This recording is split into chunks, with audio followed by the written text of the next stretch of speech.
This program is a presentation of UCTV for educational and non-commercial use only.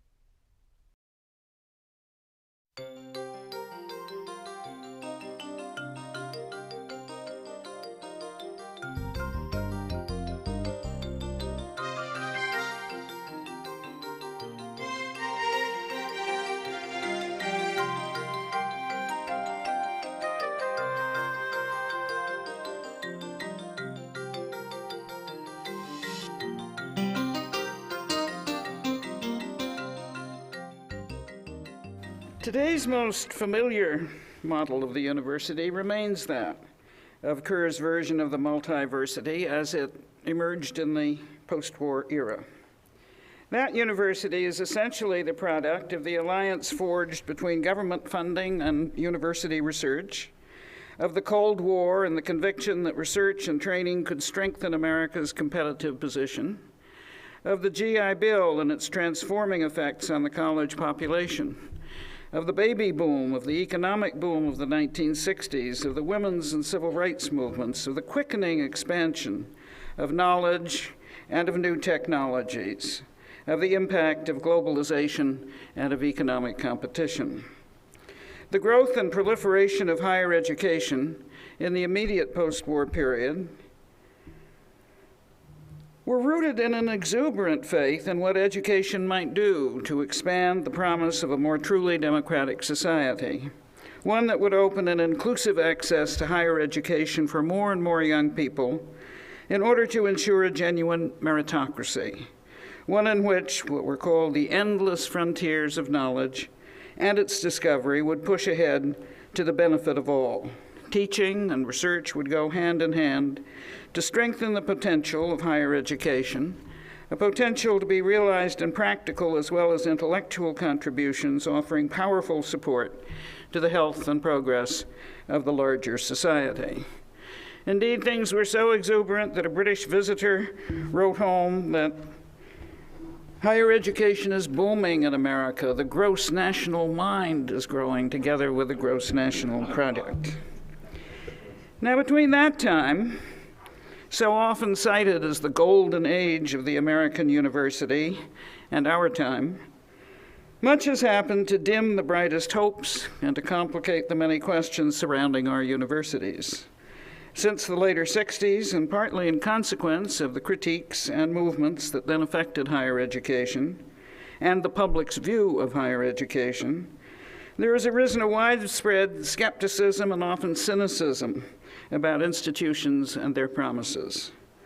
Paradoxically, the time of radical dissent and its controversies left yet another, and I think more troubling legacy that has not faded, namely an ideal of the university or college as a perfect or perfectible society, exemplifying all the virtues, lacking in the world outside, at peace from its destructive conflicts, but a source of social action and reform rather than an ivory tower. Putting aside for the moment very different conclusions reached by very different commentators, it is striking to note how similar were the themes and how strong the nostalgia expressed in their discussions of the university during the decades of the later 20th century.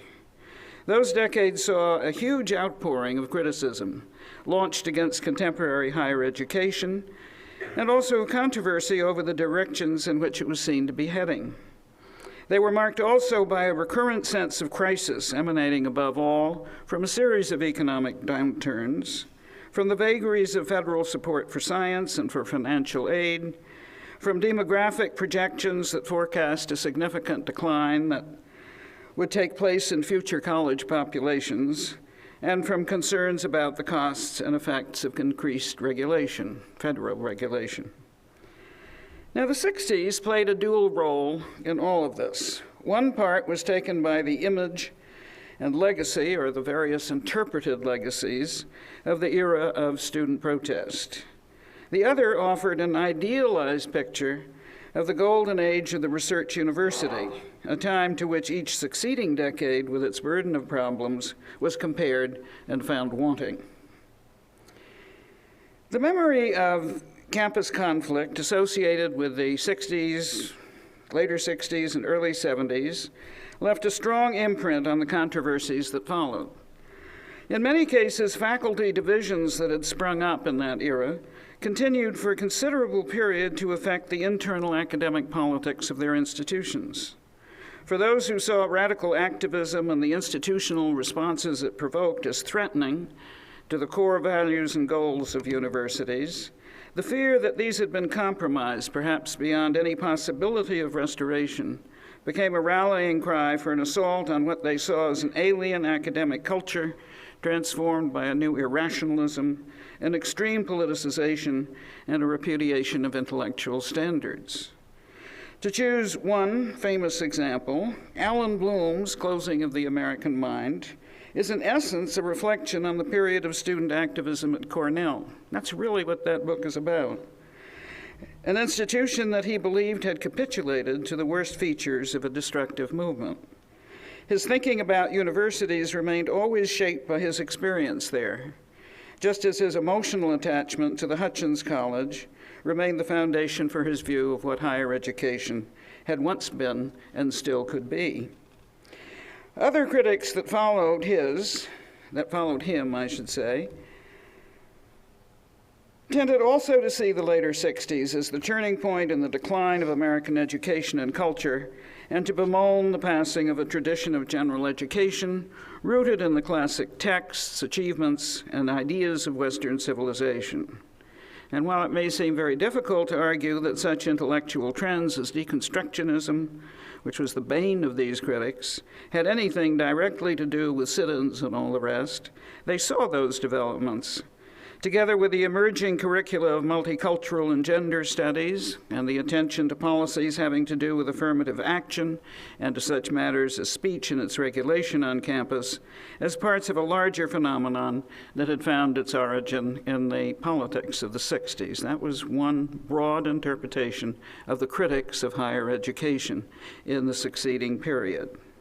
It was seen as a time of prosperity and growth and of a seller's market for aspirants to an academic life, a time of ever more generous federal funding for the enterprise of science and financial aid, and of expanding opportunities for the support of graduate study in important areas of scholarship, like area studies, for example, that would find a home in the now rapidly expanding, broadening universe of universities. And so the era of gold, brief and indeed anomalous as it turned out to be, set expectations that have influenced our universities ever since. The sense of decline in federal support and in public favor, the sense of constriction in the academic marketplace, has remained a sense of a precipitous falling away from what once was, and still ought to be, the rightful norm in the world of higher education. Those concerned with that world continued to voice the complaint that the old community of scholars had disappeared, that over-specialization had run rampant, that undergraduate teaching was neglected and curricular coherence ignored, that faculty's loyalty to the institution had faded, replaced by free agency and an overriding attachment to discipline, the individual's discipline, and to individual interest. That administrative authority had waned, and that the faculty had moved away from considering the institution and its welfare as a whole to that constant growth and its companion, decentralization, had set up still further obstacles to the consideration of substantive change.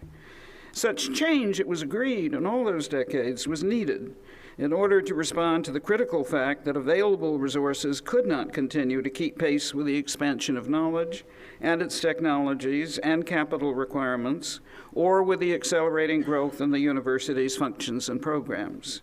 Easy as it was to recognize and assent to that proposition, it was very difficult to find any consensus on acceptable solutions.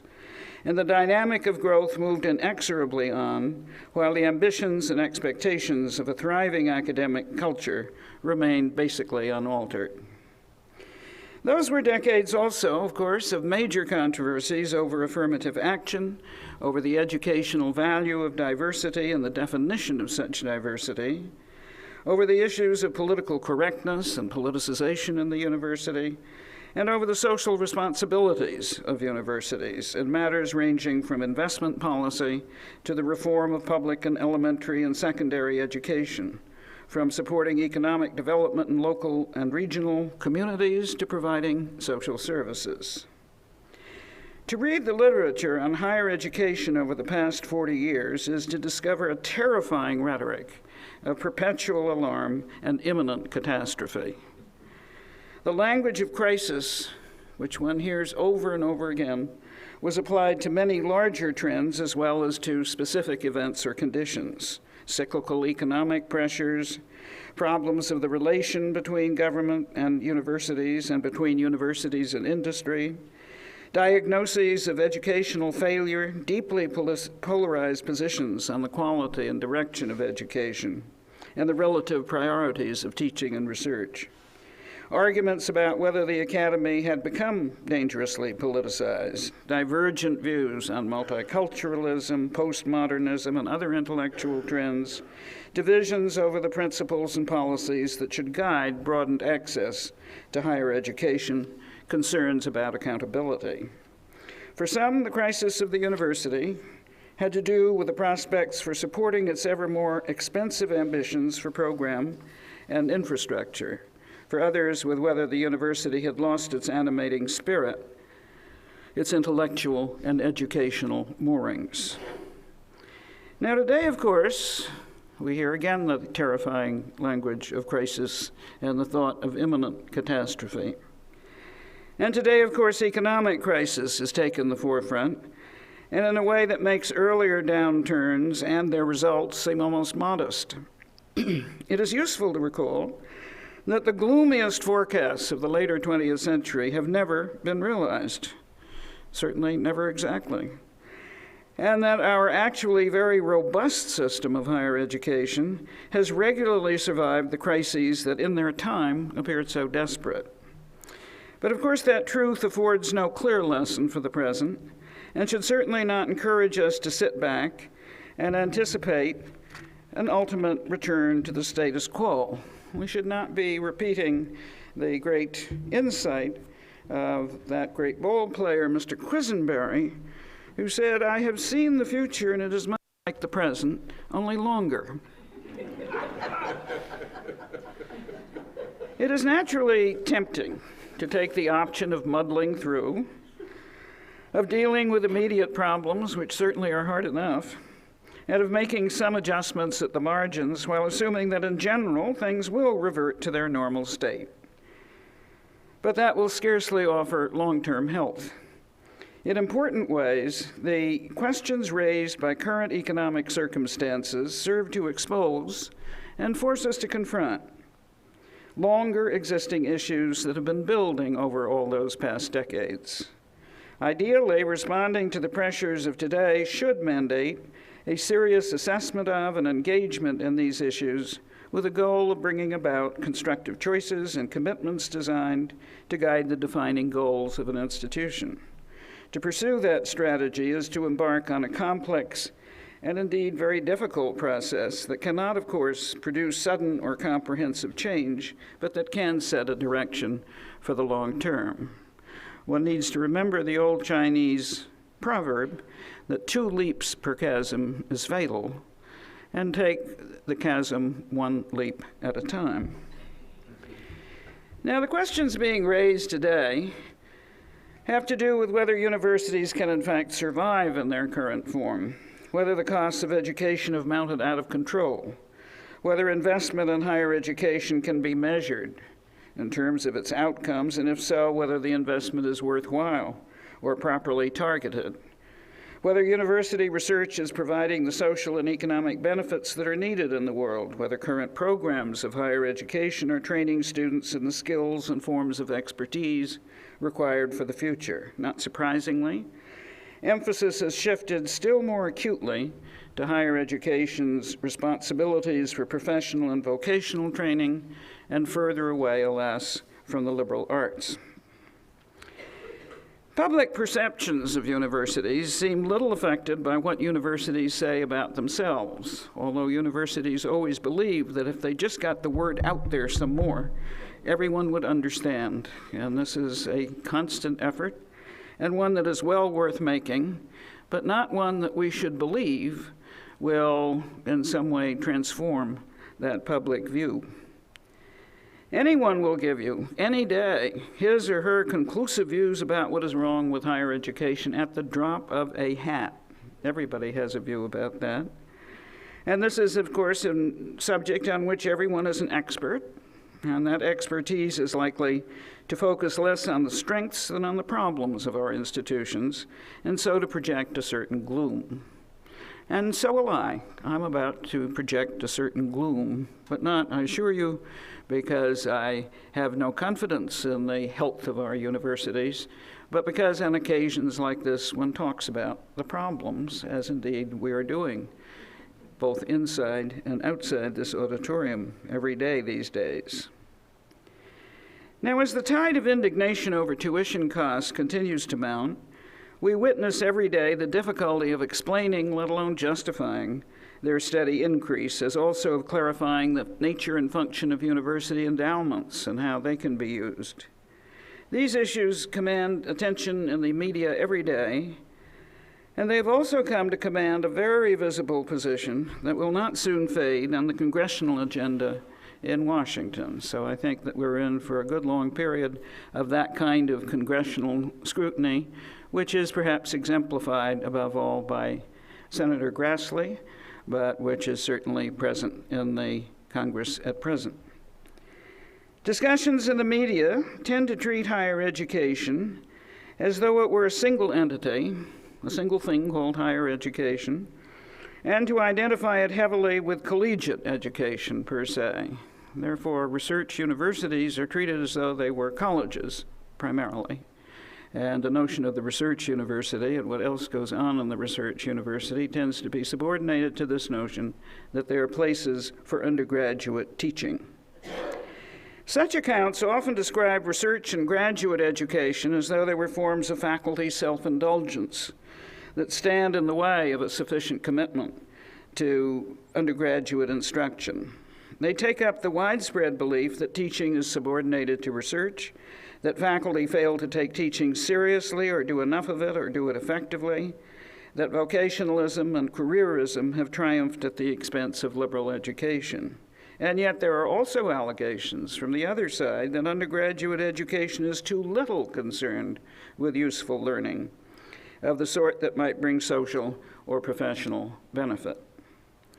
Simultaneously, the media give positive attention to the achievements of university research while also expressing uneasiness about the ivory tower and urging universities to move toward greater outreach, to bring their expertise to bear on major national problems and engage more fully with their surrounding communities, thereby seeming to conceive the role of universities primarily as that of suppliers of applied research and agents of economic development, urban improvement, and other far-reaching social projects.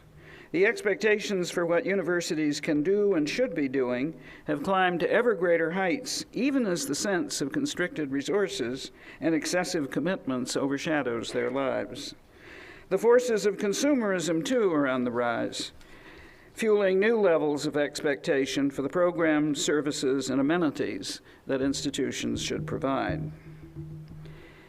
Some familiar stereotypes accompany much discussion of higher education.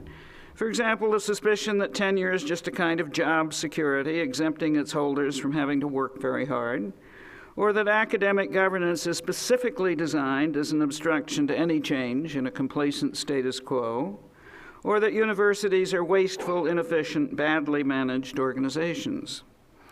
The energetic lobbying of institutions of higher education and their Washington representatives, as well as of professional disciplinary associations, has reinforced a view of higher education as yet another special interest, seeking self-interested political advantage. And that is not wrong, because increasingly the vocabulary of higher education seems to suggest that it is a kind of special interest. a different special interest from other special interests, but it's very difficult once you become a special interest to claim that you're different, really, from other special interests. And that is, I think, a major problem. And indeed, higher education has been seen increasingly to conduct itself as though it were entitled to some special privilege. At the same time, revelations of fraudulent conduct and far-reaching conflicts of interest in academia have magnified doubts about the integrity and accountability of higher education and its capacity to make good on its claim to the disinterested pursuit of knowledge and effective self-regulation. In addition, the widespread belief that the campus is captive to political correctness has not waned, while the conviction that liberal or leftist conformity reigns at the expense of intellectual diversity has grown. Those are some of the perceptions that frame the universe of higher education at present, and that affect, therefore, that contemporary environment in fundamental ways. It should be said, however, that public views of higher education also reflect an ambivalence that has always surrounded this subject in our history. Side by side with the kinds of attitudes I have listed, there resides a considerable faith in the power of higher education for the good, and great pride in the accomplishments of its institutions, coupled with a concern that American higher education remain, as it is often said to be, the best in the world. Now, critiques of higher education, of course, are not confined to the public world. So, for example, mounting concern over what is often called the commercialization of universities has spread both within and outside the academy. It's not the first time that universities have been accused of becoming corporatized, a terrible word, or commercialized, a pretty bad word. Already Thorstein Veblen was shouting about that way back in the early 20th century. And of course, Hutchins was making that point in his inimitable way in the middle of the century. Nonetheless, the forms of commercialism that are now cited have some new aspects to them, and in a sense is seen as more encompassing, and probably is indeed more encompassing. The term will have reference to rather different things, of course. For example, at one level, to intercollegiate athletics. Okay, I've said the word. Don't get after me. At another, to the more complex issues arising from agreements forged between industry and universities for the financial support of scientific research and development, or of other projects in which a corporation will hope to benefit from applying the research or consulting assistance it receives in return. At yet another, to the marketing techniques now employed by institutions of higher education. In the background, there exists a diffuse but pervasive sentiment in academic culture that tends to regard activities undertaken for money or priorities expressed in financial or managerial terms as probably suspect, as probably tainted. It assumes that the corporate is inherently opposed to the academic spirit. And that is true not of all those who are a part of academic culture, but of a significant group who almost automatically are suspicious of these kinds of things. The expression, for example, knowledge industry or higher education industry, those are red flags. The first phrase, knowledge industry, provoked really savage reactions when noted in Kerr's book. Clark Kerr talked about the knowledge industry. It was held to demonstrate his contemptibly Philistine idea of the university. The charge of corporatization, I've used that word again, I apologize, has the same effect. It's in quotation marks, though. The growth of university bureaucracies, the heavy emphasis on fundraising tasks for university leaders, and that, by the way, is a hopeless proposition. If you're off raising money, you're criticized for being off raising money. If you don't raise money, you're certainly criticized too. The language of advertising, as in so-called branding of an institution, the expanded activity and the tone of public relations by which universities present themselves for purposes of recruitment, reputation, and visibility, All these feed into the allegation that universities have become corporatized, their leaders mere CEOs, their administrators interested only in the bottom line and their own advancement. Now, in the instance of athletics, outrage voiced loudly and repeatedly over the scandals and excesses and practices of intercollegiate athletics has had almost no effect. The reports and recommendations of countless commissions and task forces have seemed to encounter a nearly immovable object. In the meantime, operating budgets for athletics have increased in recent years at more than double the rate of total spending for universities, even as calls for serious reform have intensified. Here's a headline from last month's Chronicle of Higher Education introducing the latest report of the Knight Commission. It read, "College presidents say they're powerless to control big-time athletics." A second type of commercialization relates to the larger issue of the strings and restrictions that can accompany funds offered to universities, what kinds of money it is appropriate for them to accept, above all, what conditions are compatible with central academic values in forging alliances with any donor, whether government, corporation, or private individual.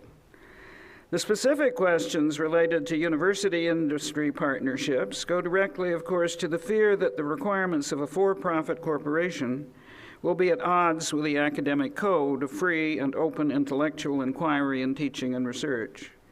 The danger is always that financial ties could drive or distort the directions and processes of responsible teaching and open research and the autonomy of the institution itself.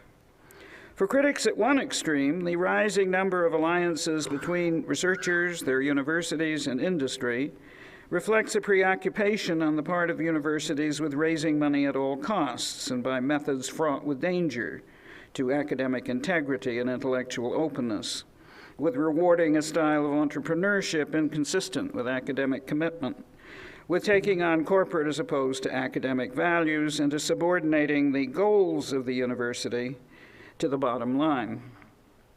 Others acknowledge these dangers and insist that such arrangements be approached very cautiously and selectively, but they see significant scientific and intellectual benefits in such relationships and believe it possible to define conditions central to the academic ethos that they be required to meet while insisting on stringent guidelines for protecting the university's core values. And for example, the sort of charter that Derek Bach presents in his book. Others have done the same, but I think his are in some sense the clearest and most sensible for what it is that would define an appropriate relationship of this kind and what the considerable benefits that might accrue from that could be. And at the same time, it's clear that every case is different and every case has to be judged on its merits, but within the framework of a code of that sort. Now, of course, these same issues about the attachment of strings to money have long existed as concerns in the case of federal funding that could come, and often did come, with pressure to pursue priorities that were not necessarily the institution's own, or with stipulations in conflict with the essential freedom that the university seeks and needs to maintain. Today, they obtain increasingly, too, in the case of individual donors whose gifts are intended to support specific agendas or interests of their own. I think we see that more and more. And I think you've seen quite a lot of it in California, as well as in other places. Their gifts are intended to support specific agendas or interests of their own. They want to pursue those through the expertise of universities. They want a good product from this. And they also want to keep as much control as possible over the expenditure of their donated funds and the governance of their projects. In their enthusiasm for major gifts, a natural enthusiasm, of course, universities can all too easily submit to choices or priorities that have, in fact, in part been decided for them, that they have not necessarily chosen. And since restricted gifts are unlikely to cover the full costs of any program over time, they find that they need to allocate discretionary funds for the support of those special programs, and that means that there is something else they cannot be doing, which perhaps they should be or would wish more ardently to do. In the case of corporate relationships and faculty entrepreneurship, the problems of conflicts of interest and of loyalty, and they are serious ones, add new levels of difficulty. Now, another form of commercialism in higher education these days has to do with the marketing of its institutions, with the kinds of strategies now being directed toward student recruitment and toward elevating an institution's visibility and prestige. We hear increasing cries of pain from those who believe that the appropriate marketplace for universities should be the marketplace of ideas, not products, and who consider it a disgrace to treat education and knowledge as commodities in a ceaseless race for students' resources and recognition. I think that there are often questions also of taste involved here. There are also questions of institutional responsibility. How does one market a university? How does one clarify what its particular programs are? How does one speak to prospective students and their families in a way that really gives them a sense of what kind of education this institution gives as opposed to another? I think also the line is frequently crossed. It's clear that institutions have to communicate with a larger public. It's clear that they have to communicate with potential applicants and so on. It is the nature of the literature that you often see and the nature of the effort to rustle up as many applications as possible that many institutions seem to find appropriate, where they do frequently, I think, cross the line. It is instructive to observe universities participating in the ratings game set off by the U.S. News and World Report and its annual rankings, and to read about the various stratagems by which some attempt to influence the result of those. Now, it's very fashionable to assert a disdainful indifference toward these rankings, and yet most institutions seem to pay curiously close attention to them, and if they are number 3 or 5, let alone number 1, they will let you know about it, even though they say that, of course, they don't take seriously these rankings for a moment, and yet then it appears in the literature, strangely enough. It's crept into the marketing of the institution. A large number of anecdotal accounts suggest that institutional behavior and costs can indeed be influenced by the desire to do well in the rankings. There was a very interesting article in the Chronicle of Higher Education, for example, recently about the way in which law schools have made use of those rankings and the way in which they can in which those rankings help them to set ever higher tuition rates. Institutions of higher education have also become increasingly responsive to consumer expectations for programs, facilities, services at ever more costly levels as they compete for students and try to satisfy the consumer mentality. Stories abound, they must surely be exaggerated, of luxurious dormitories and student centers, of grandiose arts and athletic centers, of ever-expanded community service and internship programs, of space and counseling for every conceivable group or condition, of additional assistant deans and directors to preside over any function you might think of. It is a truism that American higher education has benefited greatly from its pluralism of institutions, both public and private, and from the competition among them. And so it has. But as some of us were discussing the other day, another side to this competition has become ever more evident, one that has the perverse effect of making institutions in some respects come to be more rather than less similar to one another, and of thinking that they need to be more alike in programs, facilities, and services if they are to compete in fact. The competition to keep up with Jones University has stimulated an expensive contest. The current cliche for that is arms race, for more of everything and the same of everything in the academic realm and beyond, be it in state-of-the-art facilities, new and improved student services, extracurricular opportunities, additional amenities of campus life, or other responses to consumer demand. Now, it's interesting at the same time to find a historian like Lawrence Vasey In his history of the emergence, I've got crisis on my mind here. His history of the emergence of the American university, tracing such effects of what used to be thought mostly a productive rivalry among institutions all the way back to the 1890s, and to a process of what he calls blind imitation. In his view, that encouraged not innovation but timidity, and the attempt on the part of all universities to offer a complete course of study. So this historian would tell you, of course historians always tell you, that there's nothing really new, and then they tell you, but this is kind of new. And as American universities became more intensely competitive, he writes, they became more standardized, less original, less fluid. So that there's something else, which I think his comments indicate about the result of the arms race or the imitation of institutions of one another, and that is that also has a tendency to diminish risk-taking and a certain kind of originality, to take a different course, and perhaps to start something that might be quite different or quite new. The growth of non-academic personnel over the past years has greatly outstripped that of faculty. And in the case of teaching appointments, as we all know, the ranks of adjunct rather than tenure-track faculty have risen sharply. A recent study has concluded that support staff over the period 1987 to 2007, 20 years, increased at almost double the rate of full-time equivalent instructional staff. Now, these figures have to be treated with great care.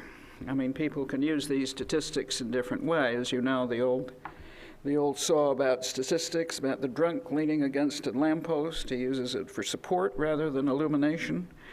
And one could use statistics always for support rather than illumination. And one does have to decompose, so to speak, these figures.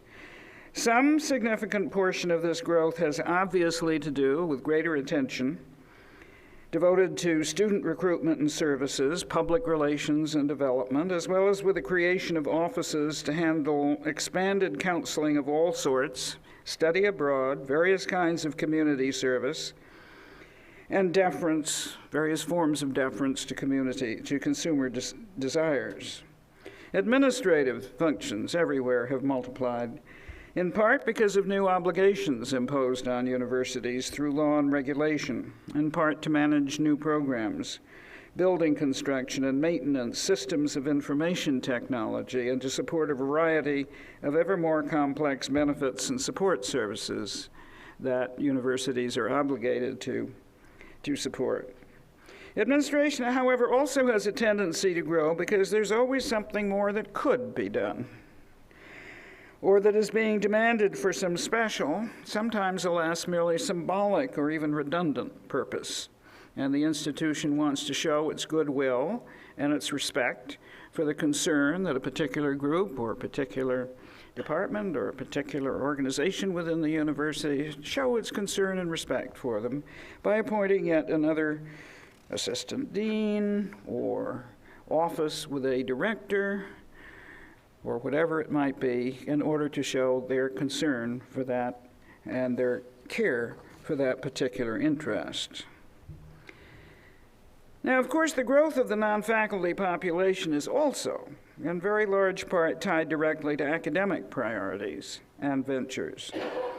The proliferation of centers and institutes dedicated to research and policy studies is one very striking example of this. The requirements of information technology, another. The greater the research enterprise at any university, the larger its population of technicians, postdocs, and research associates who count under that population of people who are not faculty. The broader its curricular and extracurricular range, the greater the need for technical and administrative support staff. And so the assumptions of perpetual growth continue to dominate our universities.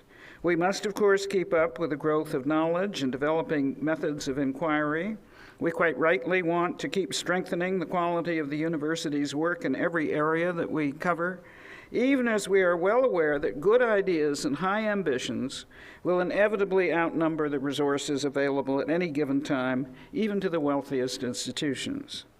The current economy has not created this condition, but it has thrown it into sharp relief and intensified the conflict between unlimited aspirations and limited resources, now exacerbated also by the prevailing form of competition among universities. It is the nature, indeed the task, of universities to keep pace with always evolving areas of thought and discovery, and to promote and to support promising risk-taking in research and education. And the problem is not that of growth per se, but that of selectivity, of identifying and building on the distinctive strengths of a given university, and of defining and remaining faithful to those criteria of selection that will best serve its central academic priorities.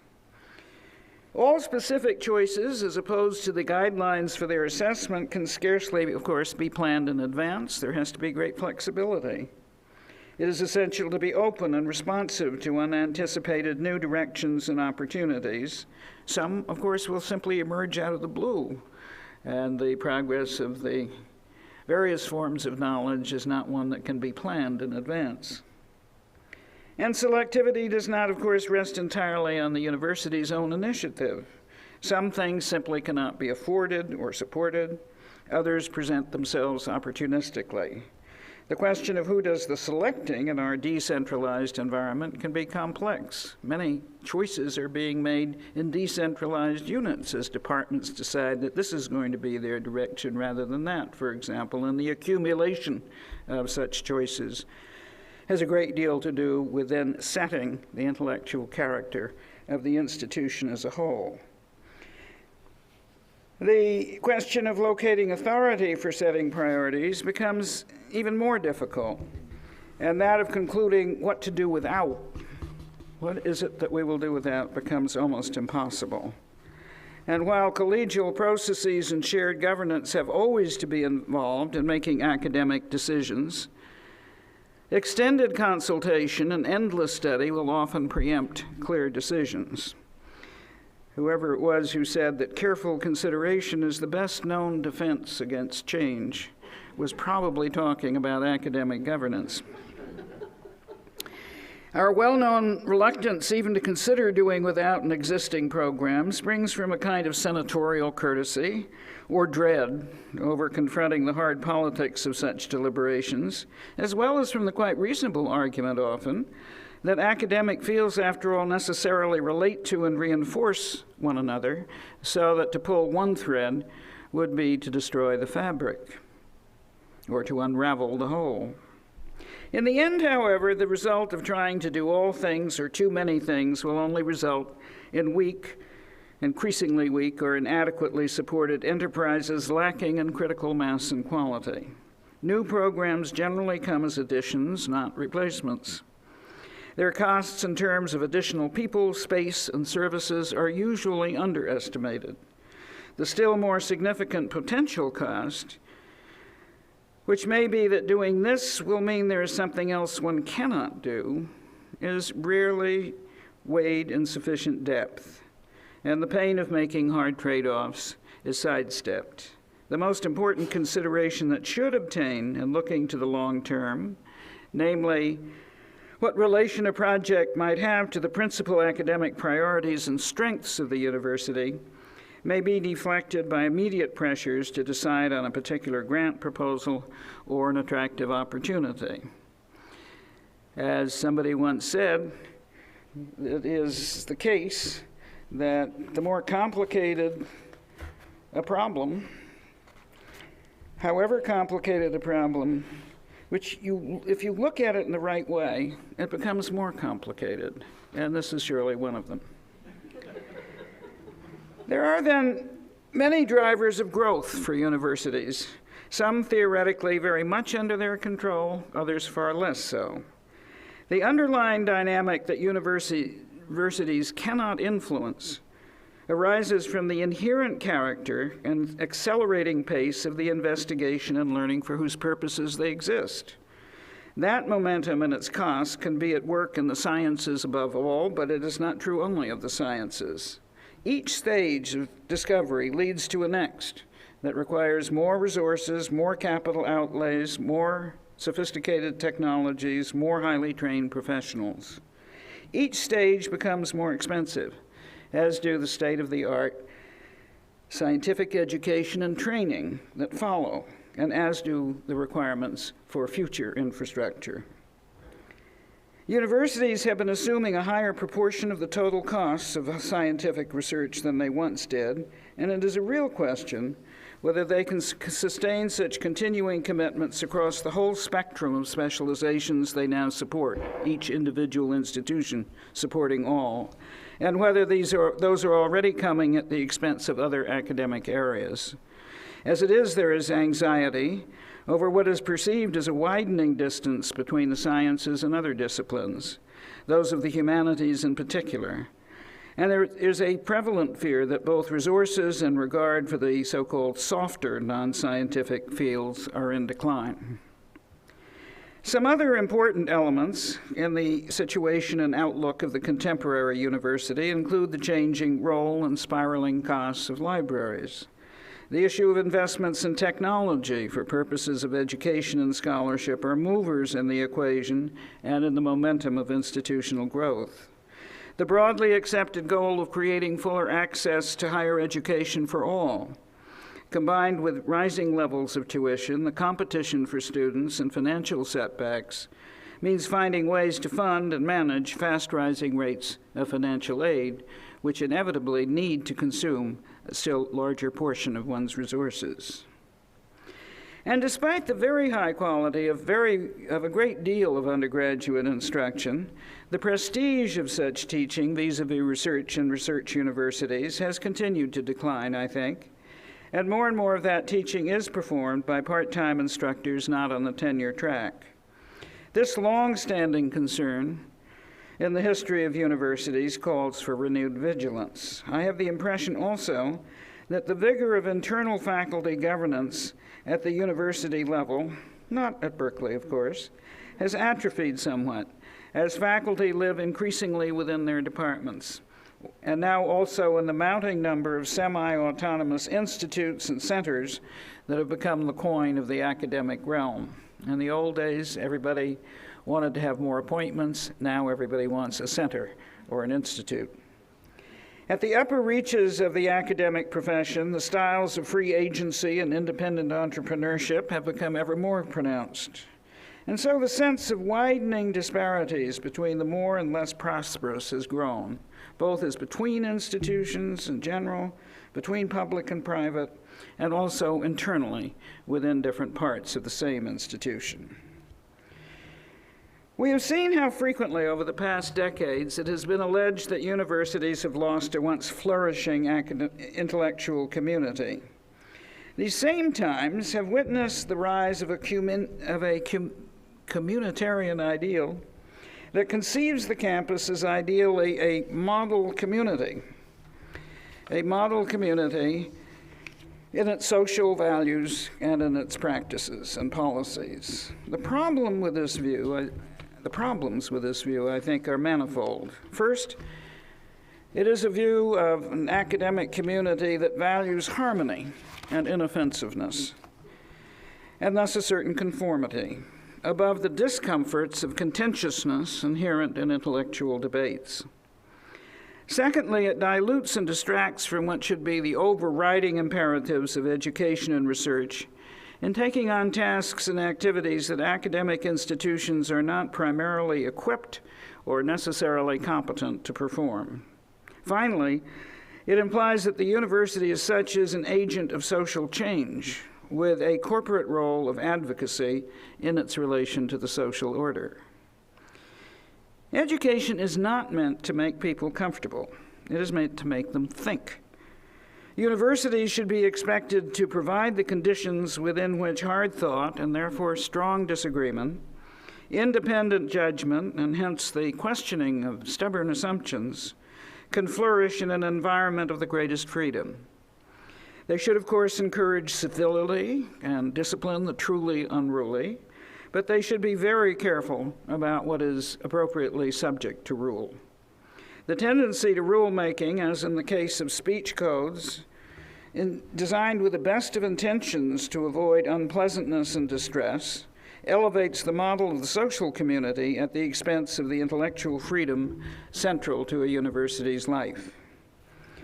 Over their history, universities have been asked to enforce many different kinds of conformity, right, left, center, religious, you name it, or of what we now call political correctness. Pressures of that sort have come not only from the outside, they are often internal ones as well.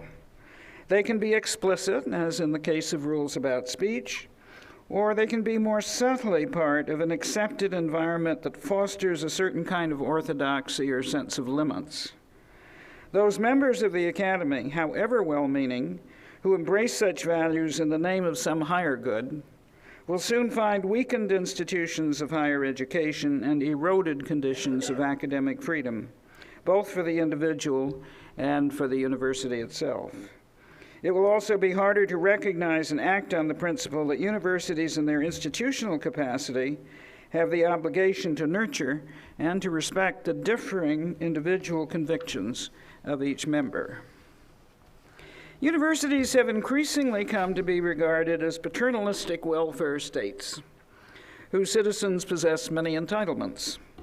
The campus as social community has resumed the role of acting in loco parentis for students, who, although now in possession of personal freedoms once unimaginable, seem quite comfortable to have this in loco parentis, so long, that is, as it is a perfect parent.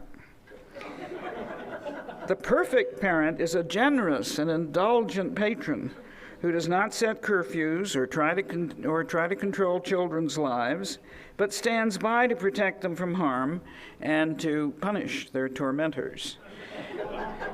As the Reverend Peter Gomes at Harvard has said, today's students want to retain all their hard-won autonomy, while at the same time insisting that institutions assume a moral responsibility for protecting them from the consequences of their autonomy. Now, in cataloging the elements that seem to me most prominent and most deep-seated in the world of universities today, I have certainly sounded a note more negative than I intend, if that's possible. For I think the state of our universities in general really is very strong, and that the tendency to see all imperfections or problems as inevitably fatal is certainly excessive. But I also think that we would do well to return to basics, to our academic center, and to ask ourselves what in the end is the essential work of a university and how can we best guide ourselves by that purpose in a complex academic universe of many interests and roles. You might think that I was repeating the lines of Ogden Nash. Progress might have been all right once, but it's gone on too long. Now, in doing this, we need to avoid the temptations of easy nostalgia and begin from where we are. In a universe of highly complicated, multi-purpose universities, in a world of rapidly advancing knowledge and technological innovation, in an environment of tensions over educational access and its goals, higher learning and its costs, and in an academic context accustomed to a long time horizon to work through the processes of collegial discussion. It surely seems clear that universities need to confront some painful realities and become more deliberately selective in what they choose to do. Universities are overstretched in their range of programs, overbuilt in their physical facilities, and overburdened by an excess of ambitions, expectations, and demands. The competition among them has led to greater homogeneity rather than a constructive diversity of institutional profiles and distinctive individual excellence. We would be better off if it were possible to assert more clearly chosen aims and realize those in depth, to build on each institution's comparative strengths, to adopt more austere, which is not to say shabby, styles of life, And above all, to remember that our mission is not to change the world, even if we could, but to advance and preserve knowledge and to educate those who may indeed help change the world, tasks that are quite sufficiently world-changing in themselves. To say that we should be more modest and more realistic in what we profess to do is not to diminish the unique value of higher education to the social order, nor does it mean that universities should abandon public service. But the forms of service that they undertake or sanction should proceed from their educational and scholarly purposes, from what they do best, or from what they can do that other institutions cannot do or do as well. The insistent demands for universities to make a difference in every important good cause that merits attention will only divert them endlessly from the central contributions that are theirs specifically to make. So too does the idea that the university's ultimate goal is to exemplify social virtue. Greater differentiation among institutions might encourage each to focus on its own particular mix of academic priorities and responsibilities, and give greater definition to the community's shared purposes.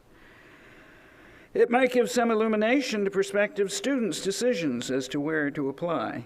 It would certainly not stifle competition and might even help redirect competition into channels more removed from an arms race. At the same time, there will be significant opportunities found in expanding collaborations among institutions, for example, in joint ventures related to major areas of science that require very costly space and instrumentation, in library networks, and sharing facilities perhaps for the arts, in joint programs such as teaching rare languages or developing newer fields or subfields as additions to the curriculum. We still have very far to go in exploring the most effective possibilities for collaboration, really quite new ones, afforded by technology.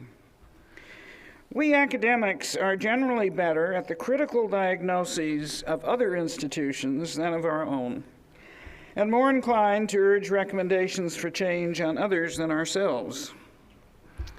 We are professionally skilled at analyzing the potential drawbacks and negative outcomes implicit in almost any course of action. It is our business to discern the macrocosm and the microcosm, and to know that taking an inch will all too likely mean taking a mile. As someone has remarked, the trouble with intellectuals is that they can think of something with respect to anything. We are suspicious of administrative authority and hostile to bureaucracy, and we are likely to wonder about the motives behind the questions they ask us to consider. We take collegiality seriously and the claims of individual opinion and each colleague's right to dissent still more so. All these characteristics complicate the work we have to do, but they do not justify our evading that work. The history of universities is not one of uninterrupted progress, and the great successes achieved by the post-war universities in their turn created problems yet to be addressed.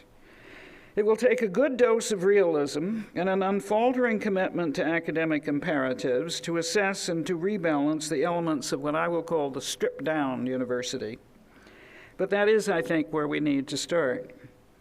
It would be foolish to suggest that universities can simply do this on their own, or that they could or should turn back their clocks to some earlier time, naive to imagine that their course can be considered in isolation from the complex social and political contexts in which they are embedded. But when all is said and done, it is remarkable how resilient our world of higher education has been, and how great are the opportunities in yet another time of crisis, and if we can summon the initiative to strengthen its promise for the future. Thank you.